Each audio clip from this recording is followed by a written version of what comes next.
Nuit première. Pandémonium. Pour un peintre moderne, à cette heure de lune, ce serait, sur mon âme, une bonne fortune de pouvoir contempler avec recueillement la scène radieuse au sombre encadrement que le jeune atelier de géant, statuaire, cache dans son magique et profond sanctuaire.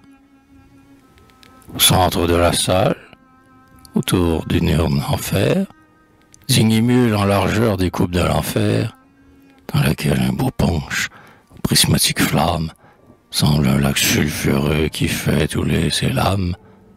20 jeunes hommes, tous artistes dans le cœur, la pipe ou le cigare aux lèvres, l'œil moqueur, le temporal orné du bonnet de Phrygie, en barbe jeune France, en costume d'orgie, sont pachalesquement jetés sur un amas de coussins dont maint siècle a troué le damas. Et le sombre atelier n'apporte tout éclairage que la gerbe du punch, spiritueux mirage. Quel pur ossianisme en ce couronnement, de tête à front mort, dont le balancement nage au sein des flocons de vapeur musulmane, qui des vins qu'allumait, comme un déluge, émane. Quelle étrange féerie en la profusion des diverses couleurs que l'ondulation des flammes fait jouer parmi ses chevelures, sur ses traits musculeux, ses mâles en colure. À travers les anneaux du groupe des viveurs glissent quelques rayons vagues, douteux, rêveurs, qui s'en vont détacher des ombres fantastiques, le spectre vacillant des objets artistiques, pêle-mêle enseille à la paroi des murs. Le plafond laisse voir, dans ses angles obscurs, de poudreux mannequins, de jaunâtres squelettes, de gothiques cimiers, sur 2 rangs de tablettes, serpente un clairsemé de bosses, de ripeaux, de papels espagnols, de médailles, de peaux. Au bas d'un échafaud de bizarres structures, surgit pompeusement une œuvre de sculpture. C'est un sujet biblique et tout oriental. L'esprit de la lumière, ange monumental, pose d'un pied vainqueur, dans les limbes funèbres, l'esprit fallacieux qui préside aux ténèbres. Si le tissu moiré du nuage odorant que la fumée élève était plus transparent, vous pourriez avec moi de ces pâles figures explorer à loisir les généreux augures. Le développement capace de ses fronts, les rudes cavités de ses yeux de démon, ses lèvres où l'orgueil frémit, ses épidermes qu'un sang de lion revêt de tons riches et fermes, tout chez eux puissamment concourt à proclamer qu'ils portent dans leur sein des cœurs prompts à s'armer de haine virulente et de pitié morose, contre la bourgeoisie, le code et la prose. Des cœurs ne dépensant leur exaltation que pour 2 vérités, l'art et la passion.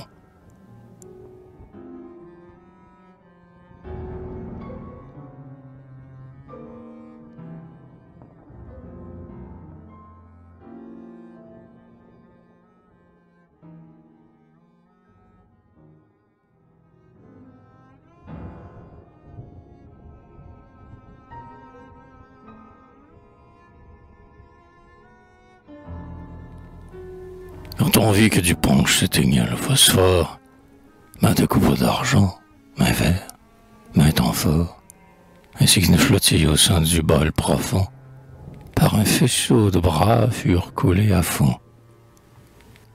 Rivaux des Templiers du siècle des croisades, nos convives joyeux burent force rasade.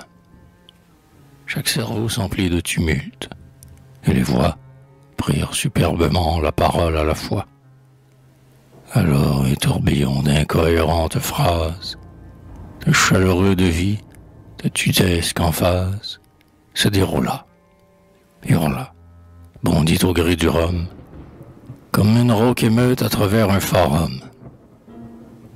Vrai Dieu, quels insensé dialogue, l'analyse, devant tout ce chaos moral se scandalise. Comment vous révéler ce vaste encombrement de pensées ennemies, ce chaud bouillonnement de fange et d'or? Comment douer d'une formule ces conversations d'enfer où s'accumulent plus de charivari, de tempête et d'arroi que dans la conscience et les songes d'un roi? Tenez, pour vous traduire en langue symbolique la monstruosité de ce métaphysique désordre, je vais vous susciter le tableau d'un choc matériel, d'un physique fléau. Représentez-vous donc une ville espagnole, qu'un tremblement de terre épouvante et désole. Les balcons, les boudoirs des palais disloqués s'en vont avec fracas tombés entrechoqués, avec tous leurs parfums, toutes leurs armoiries, dans les hideux égouts, les infectes voiries, des monuments chrétiens, les dômes sueurs dorés, leurs flèches de granit, leurs vitraux diaprés, s'en vont rouler parmi les immondes masures du noir quartier des Juifs. Sale tripot d'usure. Une procession de chastes capucins fait sortir pour combattre avec des hymnes saints la rage du fléau. Le fléau sarcastique où l'enlève et la pousse en un lieu peu mystique où les filles de joie et d'ignobles truands festinent, débauchent et d'ivresse béant. D'abomination, d'horreur tout s'enveloppe. En un mot, on dirait un kaléidoscope, immense, monstrueux, que l'exterminateur fait tourner dans sa main de mystificateur.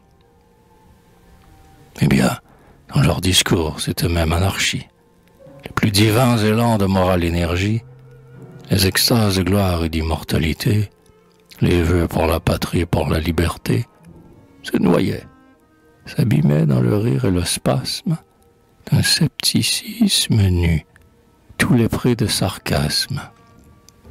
De beaux rêves d'amour qui enviaient Platon trempaient leurs ailes d'ange au sordier de limon, d'un cynisme plus laid, plus vil enséhué qu'un hôpital de fous et de prostituées. Coq à l'âne, rébus, sornettes, calembours, comme une mascarade échappée au faubourg, se ruait à travers les plus graves colloques et vous les flageolait de plates équivoques. Enfin, c'était du siècle un fidèle reflet, un pandémonium bien riche et bien complet.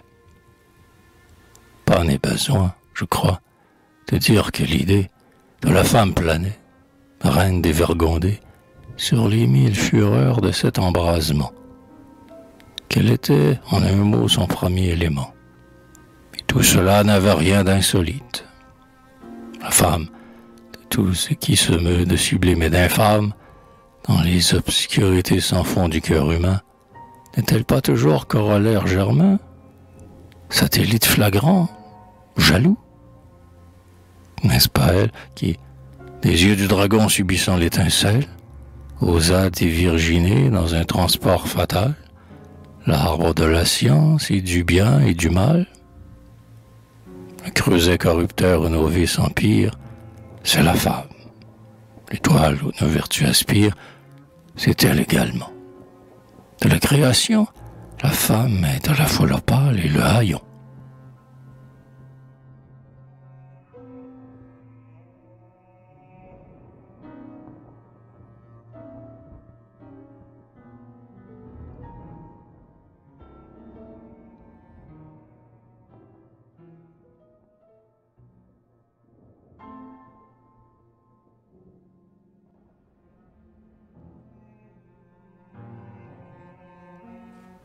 L'un des vents, redressant sa tête qui fermente, pour lutter de vacarme avec cette tourmente, d'une voix qui vibrait comme un grave kinnor, s'est mis à réciter des strophes de Victor. Bientôt on l'écouta. C'était une série de fragments détachés sur la chevalerie. Les sorcières dansaient en rond, les damoiselles couraient d'abattus au noble carrousel, couvrant le manoir, les forts, les cathédrales, déployèrent à l'envi leur pompe sculpturale.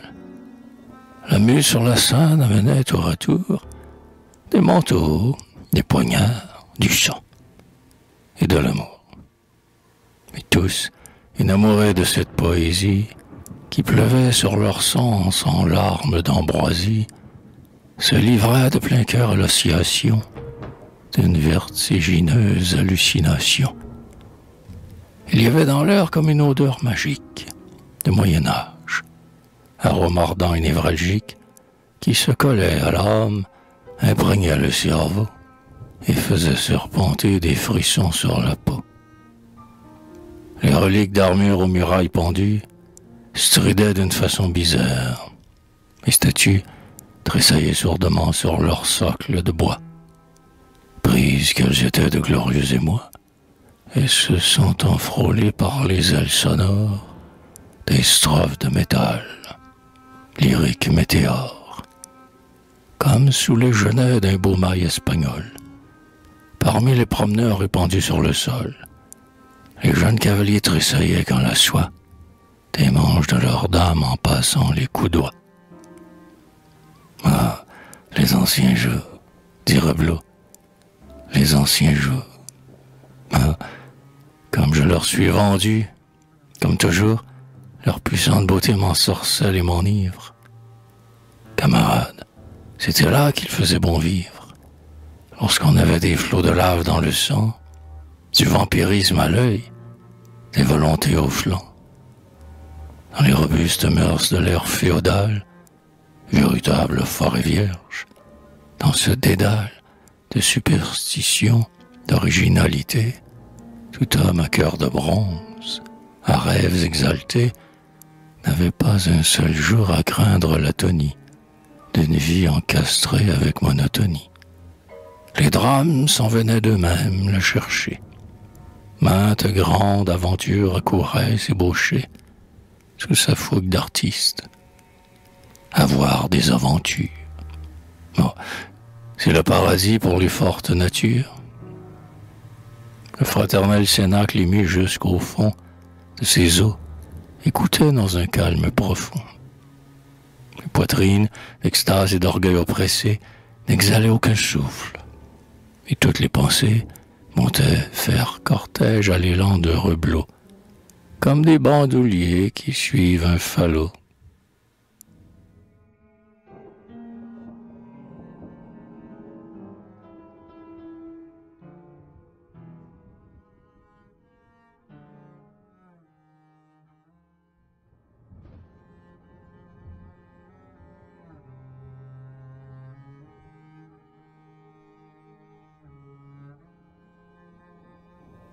Après quelques silences, un visage mauresque leva tragiquement sa pâleur pittoresque, et, faisant osciller son regard de maudit sur le conventicule, avec douleur il dit « Certes, il faut avouer que notre fanatisme de camaraderie est un anachronisme, bien stérile et bien nul.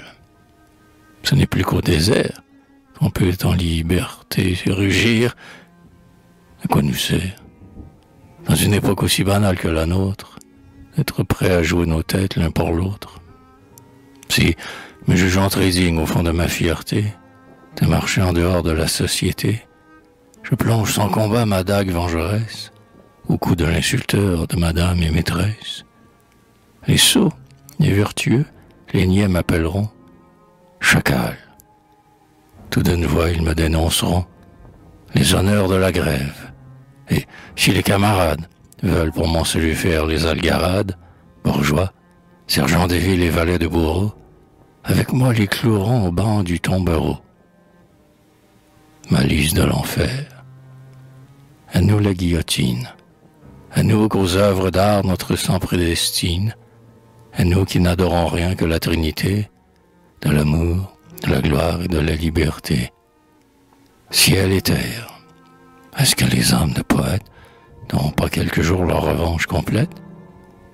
Longtemps, à deux genoux, le populaire effroi a dit « Laissons passer la justice du roi ». Ensuite on a crié, on crie encore « Place La justice du peuple et de la raison passe. Est-ce qui prie enfin d'un plus sublime amour, l'homme régénéré ne criera pas un jour, devant l'art-dieu que tout pouvoir s'anéantisse. Le poète s'en vient, place pour sa justice. J'acclame volontiers à ton deuil solennel, dit opérateur l'architecte Noël. Mais tout n'est pas servage dans la sphère artistique. Si nous ne possédons nulle force physique pour chasser de sa tour et mettre en désarroi le géant spadassin qu'on appelle la loi, les arsenaux de l'âme et de l'intelligence peuvent splendidement servir notre vengeance. Attaquons sans scrupule, en son règne moral, la lâche iniquité de l'ordre social. Lançons le paradoxe. Affirmons, dans 20 tomes, que les mœurs, les devoirs ne sont que des fantômes. Battons le mariage en brèche. Osons prouver que ce trafic impur ne tend qu'à dépraver l'intellect et les sens, qu'il glace et pétrifie tout ce qui illustre, adorne, accidente la vie.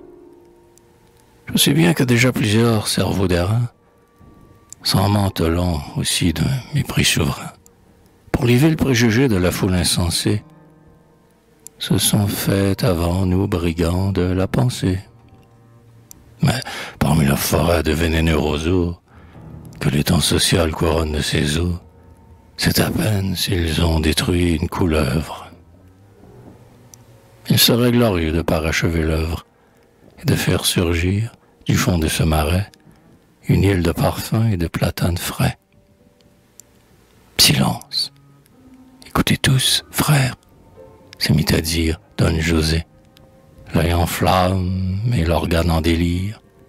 Écoutez, je m'en vais vous prouver largement que nous pouvons scinder, même physiquement, de la société l'armure colossale et de nos espadons rendre sa chair vassale.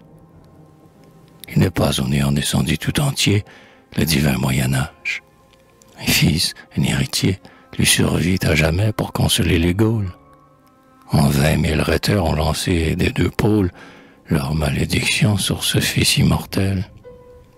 Il les nargue, il les joue. Or, ce Dieu, c'est le duel. Voici ce que mon âme à vos âmes propose. Lorsqu'un de nous, armé pour une juste cause, du fleuret d'un chiffreur habile à ferrailler, aura subi l'atteinte en combat singulier, nous jetterons, brûlés d'une ire sainte et grande, dans l'urne du destin tous les noms de la bande. Et celui dont le nom le premier sortira, relevant le fleuret du vaincu, s'en ira combattre l'insolent gladiateur. S'il tombe, nous élirons encore un bravo sur sa tombe. Si l'homme urbain s'obstine à poser en vainqueur, nous lui dépêcherons un troisième vengeur. Et toujours ainsi, jusqu'à l'heure expiatoire, où le dé pour nos rangs marquera la victoire.